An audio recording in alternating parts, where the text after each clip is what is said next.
শোনো, আজকে পড়বো মুখ্যমন্ত্রী ও তার মন্ত্রী পরিষদ। তাহলে মুখ্যমন্ত্রীর মন্ত্রী পরিষদের একটা কথা আছে, ডি জুরি আর ডি ফ্যাক্টো। ডি জুরি বলতে কাকে বোঝায়? প্রেসিডেন্টকে বোঝায় আর গভর্নরকে বোঝায়। আর ডি ফ্যাক্টো বলতে পিএম আর সিএম মানে প্রধানমন্ত্রী আর মুখ্যমন্ত্রীকে বোঝায় ডি ফ্যাক্টো। ভারতের যে কোনো একটা অঙ্গরাজ্যে শাসনতান্ত্রিক ক্ষেত্রে মূল শাসন ক্ষমতা ভোগ করে এবং মূল শাসন ক্ষমতা ভোগ করে কে? রাজ্যপাল। মূল শাসন ক্ষমতা ভোগ করে রাজ্যপাল। রাজ্যপালের হাতেই সমস্ত দায় দায়িত্ব থাকে। রাজ্যপালের হাতেই সমস্ত দায় দায়িত্ব থাকে। আর মুখ্যমন্ত্রী থাকে কী জন্য? রাজ্যপালকে শাসন কাজে সহায়তা করার জন্য। ভালো করে বুঝো, মুখ্যমন্ত্রী রাজ্যপালকে শাসনে সহায়তা করার জন্য থাকে। কিন্তু বাস্তবে রাজ্যপাল হচ্ছে আলংকারিক প্রধান, মুখ্যমন্ত্রী হচ্ছে সমস্ত ক্ষমতা হাতে নিয়ে থাকে। রাজ্যপাল কি? আলংকারিক প্রধান। ঠিক আছে। তবে হ্যাঁ, রাজ্যপালের কিছু বিশেষ কিছু ক্ষমতা আছে, আমরা জানবো পরে। আর কেন্দ্র সরকারের তত্ত্বাবধায়ক হিসাবে রাজ্যপাল কিন্তু কাজ করে। মানে কেন্দ্র সরকারের সাথে একটা লিঙ্কম্যান, যে এই রাজ্যে কী হচ্ছে না হচ্ছে খবর কে দেবে? কারণ সমস্ত হেড তো আমাদের কেন্দ্র সরকার। তাহলে কেন্দ্র সরকারকে এই যে খবর গেলে কে দেবে? রাজ্যপাল দেবে। লিঙ্কম্যান হিসেবে রাজ্যপাল কাজ করে কিন্তু, ঠিক আছে। লিঙ্কম্যান হিসেবে বসে থাকে, কিন্তু মূল ক্ষমতায় মুখ্যমন্ত্রীর হাতে থাকে। আর মুখ্যমন্ত্রী কী কাজ করলো না করলো সমস্ত ডিটেলস জানাবে কাকে? রাজ্যপালকে। রাজ্যপালকে জানাতে হবে। আর রাজ্যপাল প্রধানমন্ত্রী মানে রাষ্ট্রপতিকে জানায়। এইভাবে রাজ্যের খবর পৌঁছায়। এই যে এই মুখ্যমন্ত্রী ও মন্ত্রী পরিষদ, এটা কত নম্বর পার্টে আছে? 6 নম্বর পার্টে আছে। আর আর্টিকেল নম্বর কত? 163 থেকে 167 পর্যন্ত আর্টিকেলে আছে মুখ্যমন্ত্রী আর তার মন্ত্রী পরিষদ। এটা কোথায় দিয়ে লেখা হয়েছে? ইউকে থেকে, মানে ইংল্যান্ড থেকে লেখা হয়েছে। এটা ইউকে, ইংল্যান্ডের সংবিধানতে লেখা হয়েছে, ঠিক আছে। মুখ্যমন্ত্রীর যে পোস্ট, এটা 163 নম্বর আর্টিকেলের ক্লোজ নাম্বার 1-এ বলা হয়েছে যে রাজ্যের প্রধান নেতৃত্বাধীন পরিচালিত, মানে রাজ্যের প্রধানকে মুখ্যমন্ত্রী, তার নেতৃত্বাধীন পরিচালিত কীতে হবে? মন্ত্রী পরিষদ সংশ্লিষ্ট রাজ্যের রাজ্যপালকে সহায়তা করবে। কী জন্য? রাজ্য শাসনের জন্য। কিন্তু অ্যাকচুয়ালি তো ওই শাসন করে, কিন্তু কথাটা বলা হয়েছে 163-তে যে রাজ্যের প্রধান, মন্ত্রী পরিষদের প্রধান মুখ্যমন্ত্রী রাজ্যপালকে রাজ্য শাসন করার জন্য সহযোগিতা করবে, এই কথাটা বলেছে। মুখ্যমন্ত্রী তার মন্ত্রী পরিষদের পদটা সৃষ্টি করা হয়েছে 163 নম্বর আর্টিকেলে ক্লজ 1-এ, মানে 163-1। মুখ্যমন্ত্রীর নিয়োগ পদ্ধতি সেম প্রধানমন্ত্রী আমরা পড়েছি যেমন নিয়োগ পদ্ধতি, মুখ্যমন্ত্রীর ঠিক তেমনই নিয়োগ পদ্ধতি। রাজ্যপাল নিয়োগ করে মুখ্যমন্ত্রীকে কি বিধানসভা ভোটের মাধ্যমে। বিধানসভা ভোটে যে দল সবচেয়ে সংখ্যাগরিষ্ঠতা লাভ করে সেই দলের নেতাই হচ্ছে মুখ্যমন্ত্রী। এটা নিয়োগপত্র দেয় কে? রাজ্যপাল। রাজ্যপাল কিন্তু নিয়োগপত্র দেবে। তবে হ্যাঁ, একটা কথা, রাজ্য আইনসভার কোনো কক্ষেই সদস্য নাই, সে কি মুখ্যমন্ত্রী হতে পারে? মানে রাজ্য আইনসভা কটা কক্ষ? 2টো। সব রাজ্যে নয়, 7টা রাজ্যে 2টো কক্ষ আছে। আমাদের বর্তমান পশ্চিমবঙ্গে কটা কক্ষ বলো তুমি? একটা কক্ষ। পশ্চিমবঙ্গে কিন্তু একটা কক্ষ বিশিষ্ট কি বিধানসভা আছে। কোনটা নাই? বিধান পরিষদ নাই। কবে তুলে দেওয়া হয়েছে বিধান পরিষদ? 69 সালে। কত নম্বর ধারা অনুযায়ী বিধান পরিষদ সৃষ্টি আবার লোপ করতে পারে? 169 ধারা। এটা কিন্তু ইম্পর্টেন্ট। তো এই যে বিধান পরিষদটা কিন্তু আমাদের এখানে নাই, ঠিক আছে। বিধান পরিষদটা নাই। তো রাজ্য আইনসভার কোনো কক্ষের মানে বিধানসভার সদস্য নয়। আমাদের পশ্চিমবঙ্গের কথা যদি বলে, একজন বিধানসভার সদস্য নয়, সে কি মুখ্যমন্ত্রী হতে পারে? বা সে কি মুখ্যমন্ত্রী হতে পারে? হ্যাঁ, হতে পারে। কিন্তু তাকে 6 মাসের মধ্যে তার পিছনে সংখ্যাগরিষ্ঠতা আছে এটা দেখাতে হবে। আবার 1 মাসের মধ্যেও দেখাতে হতে পারে। কে ঠিক করবে সময়টা? রাজ্যপাল। রাজ্যপাল কিন্তু ঠিক করবে। একবারে সেম, একদম প্রধানমন্ত্রীর মতনই। রাজ্য আইনসভার যে কোনো কক্ষের আরেকটা কথা হচ্ছে, রাজ্য আইনসভার যে কোনো কক্ষের 6 মাসের মধ্যে মনোনীত হয়ে, যে কোনো কক্ষে 6 মাসের মধ্যে মনোনীত হয়ে দেখাতে পারে। রাজ্য আইনসভার যে কোনো কক্ষে কিন্তু 6 মাসের মধ্যে মনোনীত হতে হবে। আসছিস কেন? আসছে 6 মাসের মধ্যে কিন্তু মনোনীত হতে হবে। মানে যে কোনো একটা কক্ষে হতে পারে বিধানসভা বা হতে পারে বিধান পরিষদ। বিধান পরিষদ আর সম্পর্কের সাথে তো আমরা পড়েছি, বিধানসভা সম্পর্কে আগের দিন পড়েছি।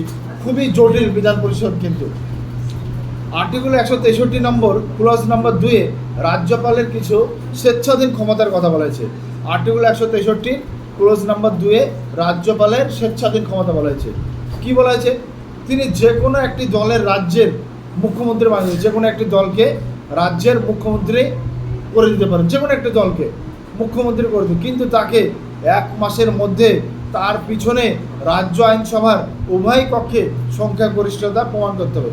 যদি দ্বিকক্ষ হয় তাহলে কিন্তু উভয় কক্ষে প্রমাণ করতে হবে, রাজ্য আইনসভার উভয় কক্ষে প্রমাণ করে দেখাতে হবে তার পিছনে সংখ্যাগরিষ্ঠতা আছে, যে কোনো কক্ষে, এই উভয় কক্ষে দেখাতে হবে। এটা কিন্তু রাজ্যপাল পারে। আচ্ছা, রাজ্যপাল কি যে কোনো সময় যে কোনো দলের কাউকে মুখ্যমন্ত্রী বানাতে পারে না?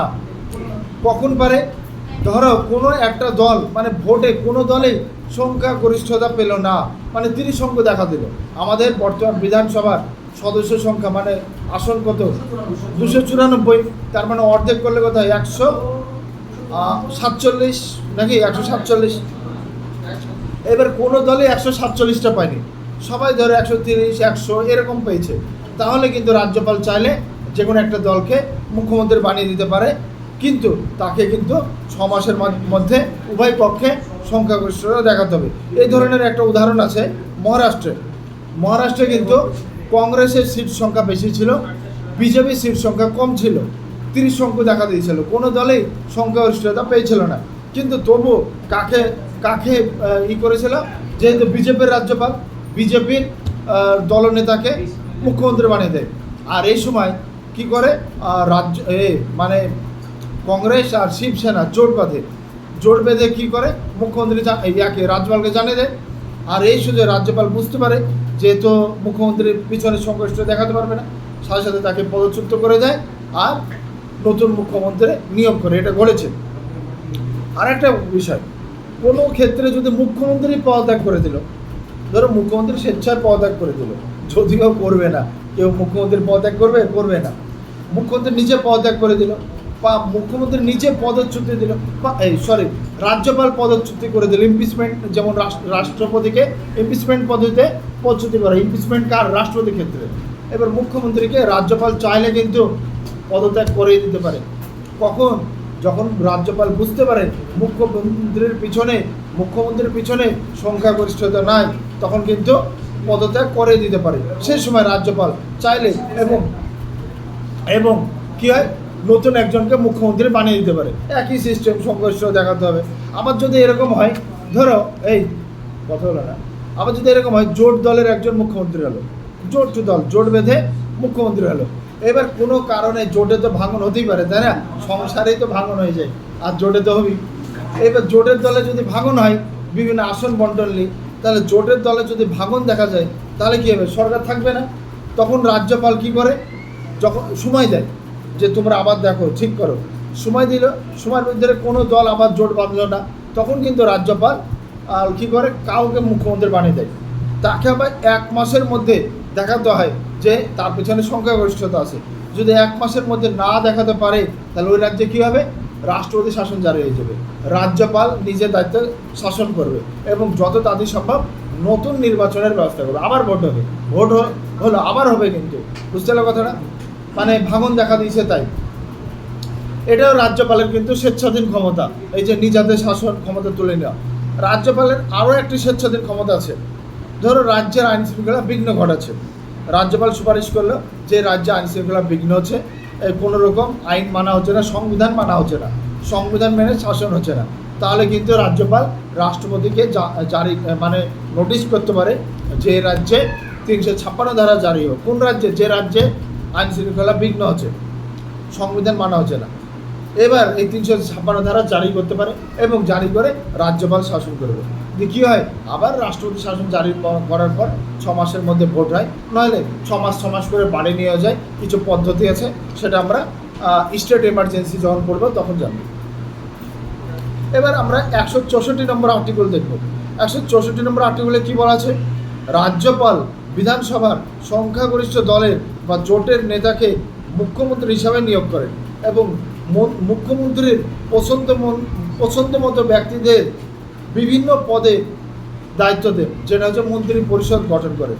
164 নম্বর আর্টিকেলে বলা আছে। আর কি বলা আছে? এই সমস্ত পদে, যে সমস্ত মুখ্যমন্ত্রী অন্যান্য পদে যে মন্ত্রীগুলো হয় না, সব বিভিন্ন শিক্ষামন্ত্রী বা পশুমন্ত্রী বা বিভিন্ন ধরনের মন্ত্রী আছে, যার স্বাস্থ্যমন্ত্রী, এই মন্ত্রীগুলা কতদিন পদে থাকবে? যতদিন রাজ্যপাল চাইবে।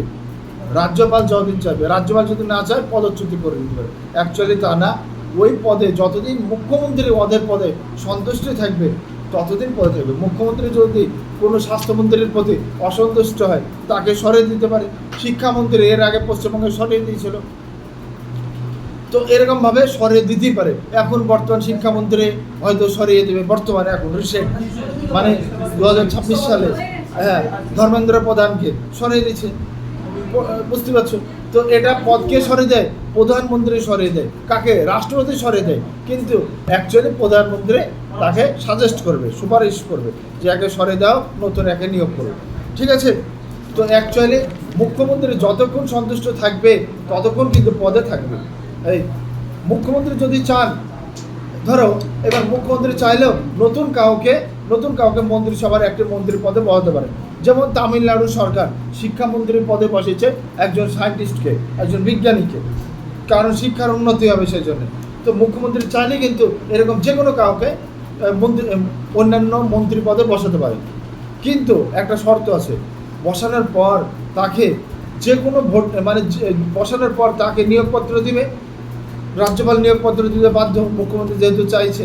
কিন্তু বসার পর রাজ্য আইনসভার যে কোনো একটা পক্ষে সংখ্যাগরিষ্ঠতা নিয়ে মনোনীত হতে হবে, মানে বিধান সভারও হতে পারে, বিধান পরিষদও হতে পারে, যে ওকে সমর্থন করছে, ঠিক আছে?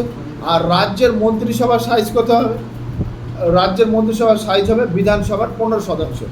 মানে বিধানসভায় যদি 150টা হয়, ধরো বিধানসভার আসন আমি সাপোজ ধরলাম 150 জন, তাহলে তাহলে মন্ত্রিসভা হবে কত? 15 জন, মানে 15% হবে, বুঝলে তো? 15% হবে। রাজ্যপাল দেবে, নিয়োগপত্র দেবে, শপথ বাক্য পাঠ করবে কে? রাজ্যপাল। মুখ্যমন্ত্রীকে শপথ বাক্য পাঠ করবে রাজ্যপাল, মন্ত্রী পরিষদকেও রাজ্যপাল। বেতন ঠিক হবে কি করে? বিধানসভার সদস্যরা বেতন ঠিক করবে কি করে? আইন করে বেতন ঠিক করবে। হ্যাঁ, তাদের বেতন আসবে কোথায় থেকে? Public account fund. এটা আবার দুটো আছে, একটা কেন্দ্রের, একটা রাজ্যের। রাজ্যের পাবলিক অ্যাকাউন্ট ফান্ড থেকে আসবে ফ্যাক্ট। এই পাবলিক অ্যাকাউন্ট ফান্ডের যে সভাপতি হয় সে কিন্তু বিরোধী দলনেতা হয়, বুঝলে তো? নাহলে তো টাকা যে যার মতন খরচ করবে। হ্যাঁ, আগে অধীর রঞ্জন কেন্দ্রে ছিল, ঠিক আছে? নাহলে তো যে যার মতন টাকা খরচ করবে। মুখ্যমন্ত্রীর মেয়াদ কত? 5 বছর। তবে যদি তার পিছনে সংখ্যাগরিষ্ঠতা না থাকে, যখন থাকবে না তখনই শেষ হয়ে যাবে। পিছনের সংখ্যাগরিষ্ঠতা যতদিন থাকবে এটাও মুখ্যমন্ত্রী, ঠিক আছে?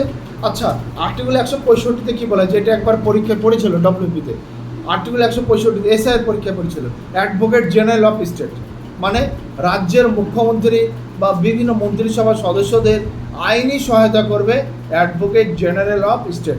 এক কথায় রাজ্যের উকিল। কে নিয়োগ করে? রাজ্যপাল নিয়োগ করে।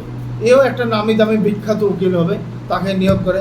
মুখ্যমন্ত্রীর বিরুদ্ধে যদি কোনো কেস করা হয় তাহলে সেই কেস সম্পর্কেও লড়বে এই অ্যাডভোকেট জেনারেল অফ স্টেট। এটা মনে রেখো, পরীক্ষায় পড়ে অ্যাটর্নি জেনারেল অফ ইন্ডিয়াও দিয়ে দেয়। অ্যাটর্নি জেনারেল অফ ইন্ডিয়া কিন্তু কেন্দ্রের, মানে প্রধানমন্ত্রী আর তার মন্ত্রী পরিষদকে, আর অ্যাডভোকেট জেনারেল এটা হচ্ছে রাজ্যের, এটা মনে রাখা। আর 166 নম্বর আর্টিকেলে কী বলা হয়েছে? ব্যবসা বাণিজ্য। মুখ্যমন্ত্রী সমস্ত ব্যবসা বাণিজ্য করবে। 166 নম্বর আর্টিকেল হচ্ছে আয় ব্যয় সমস্ত কিছু মুখ্যমন্ত্রী করবে, কিন্তু কার নামে হবে? রাজ্যপালের নামে। বুঝতে পারছো? ওই যে শপিং মলে গেলে কী হবে? তোমার ওয়াইফ সব খরচ করবে, এই বাজার করা করা, কিন্তু টাকাটা কার? ক্রেডিট কার্ড বলো বা এটিএম কার্ড বা যাই হোক, টাকাটা কার পকেট থেকে যাবে? স্বামীর। তো এখানেও তাই, রাজ্যপাল স্বামীর মতন ব্যাপার, মুখ্যমন্ত্রী বইয়ের মতন ব্যাপার। ও খরচ করবে করে, স্বামী কিন্তু বহন করবে, বুঝলা তো? আর দায়িত্ব কিন্তু বউ যা বলবে তাই হবে, বুঝলা তো? এবার আর্টিকেল 167 নম্বর আর্টিকেলে বলা হয়েছে মুখ্যমন্ত্রীর ক্ষমতা ও কার্যাবলী। মুখ্যমন্ত্রীর কী কী ক্ষমতা আছে? মুখ্যমন্ত্রী মন্ত্রিসভা যে কোনো মিটিংয়ে সভাপতির আসনে বসবে, যে কোনো মিটিংয়ে, এবং মন্ত্রীদের কোন মন্ত্রীকে কতটুকু দায়িত্ব দেওয়া হবে সেটা ঠিক করবে। মন্ত্রী পরিষদ আর রাজ্যপালের লিঙ্কম্যান হবে, বুঝলা? এদিকে মন্ত্রী পরিষদ থাকছে আর এদিকে রাজ্যপাল থাকছে, মাঝে কে থাকছে? মুখ্যমন্ত্রী। এদের লিঙ্কম্যান মানে যোগাযোগ সূত্র হবে। রাজ্য সরকারের মুখপাত্র হচ্ছে কে? মুখ্যমন্ত্রী। মানে মুখ্যমন্ত্রী যে কথাটা বলবে সেটা কিন্তু, দেখো আজকে আমাদের বর্তমান যে মুখ্যমন্ত্রী, সে যা বলবে সে কিন্তু তার কথা না, ওটা সরকারের কথা। মানে মুখ্যমন্ত্রীর কথা আছে সরকারের কথা, মানে তার মুখের কথা হচ্ছে সরকারের মুখপাত্র। রাজ্যের পরিকল্পনা কমিশন, দেখো শোনো, রাজ্যে যদি পরিকল্পনা কমিশন থাকে তো পরিকল্পনা কমিশনের এক্স অফিসের চেয়ারম্যান হবে মুখ্যমন্ত্রী। আবার আমরা জানি জাতীয় উন্নয়ন পরিষদ, যেটা আগে নাম ছিল পঞ্চবার্ষিক পরিকল্পনা, এই যে পরিকল্পনা কমিশন এখন নীতি আয়োগ নাম হয়েছে, এর কিন্তু সদস্য হয় মুখ্যমন্ত্রী। প্রত্যেকটা রাজ্যের মুখ্যমন্ত্রী সদস্য হয়, আর এখানে চেয়ারম্যান হয় কে? প্রধানমন্ত্রী। রাজ্যের হলে মুখ্যমন্ত্রী। মুখ্যমন্ত্রীর ক্ষমতা 4টে ভাগে ভাগ করা হয়। এক হচ্ছে রাজ্যের রাজ্যপালকে পরামর্শদাতা হিসাবে, 1 নম্বর রাজ্যের রাজ্যপালকে পরামর্শদাতা হিসাবে, 2 নম্বর রাজ্যের মন্ত্রিসভার নেতা বা প্রাণ ভোমরা হিসাবে রাজ্যের মন্ত্রিসভার নেতা, 3 নম্বর রাজ্যের বিধানসভা সংখ্যাগরিষ্ঠ নেতা হিসাবে, রাজ্যের সংখ্যাগরিষ্ঠ নেতা হিসাবে, 4 নম্বর রাজ্যের জননেতা বা জনগণের নেতা। এই 4টে ক্ষমতা। 3 নম্বর হচ্ছে রাজ্যের বিধানসভার সংখ্যাগরিষ্ঠ দলের নেতা, আর 4 নম্বর হচ্ছে রাজ্যের জননেতা বা জনগণের নেতা। রাজ্য অধিবেশন বসার ব্যাপারে রাজ্যপালকে পরামর্শ দেয় কে? মুখ্যমন্ত্রী। রাজ্যের অধিবেশন বসে কটা? 3টি বসে। আর এর আগে পড়েছি 2টো অধিবেশনের মাঝে গ্যাপ থাকে কত? 6 মাসের বেশি থাকবে না। হ্যাঁ, তুমি আর কোনোদিন ভুল করবে, ও আর জীবনে ভুল করবে না। 6 মাসের মধ্যে, মানে এরকম ভেবো না যে 3টে অধিবেশন 3, 4, 12 মাস, 4 মাস, এরকম না। 6 মাস, 6 মাসের বেশি গ্যাপ থাকবে না। 6 মাসের মধ্যে 2টো অধিবেশন করতেই হবে, ঠিক আছে? আর বিধানসভার নেতা হিসাবে মুখ্যমন্ত্রী থাকবে, হ্যাঁ, আর মন্ত্রিসভার নেতা হিসাবে কাজ করবে রাজ্যের মন্ত্রিসভার নেতা, বিধানসভার নেতা। বিরোধী দলের যে বিরোধী দল থাকবে, এখন বর্তমান বিরোধী দল প্রসঙ্গে কে? 2026 সালে টিএমসি, তাই না? টিএমসি হচ্ছে বিরোধী দল না, ওরাই বিরোধী দল। তো বিরোধী দলের সঙ্গে শোনো, এই আস্তে, পার্টির কথা বলি সব উত্তপ্ত হয়ে গেছে। বিরোধী দলের সঙ্গে সহযোগিতা ও সুসম্পর্ক বজায় রাখবে কে? মুখ্যমন্ত্রী। সহযোগিতা ও সুসম্পর্ক। মুখ্যমন্ত্রী তার কাজের জন্য সমষ্টিগতভাবে, শোনো, মানে ডিভিজুয়ালি দায়িত্ব থাকবে, আর রাজ্যপাল ইন্ডিভিজুয়ালি দায়িত্ব থাকবে। কোনো অঙ্গরাজ্যের মুখ্যমন্ত্রী হচ্ছে প্রকৃত শাসক এবং জননেতা। জনগণের উদ্দেশ্যে তিনি সমস্ত নীতিগুলি গ্রহণ করতে পারে। হ্যাঁ, ঠিক আছে, হয়ে গেল। তোমাদের একটু ফ্রেশ গেলে না, আধা গেলে ভালো লাগে।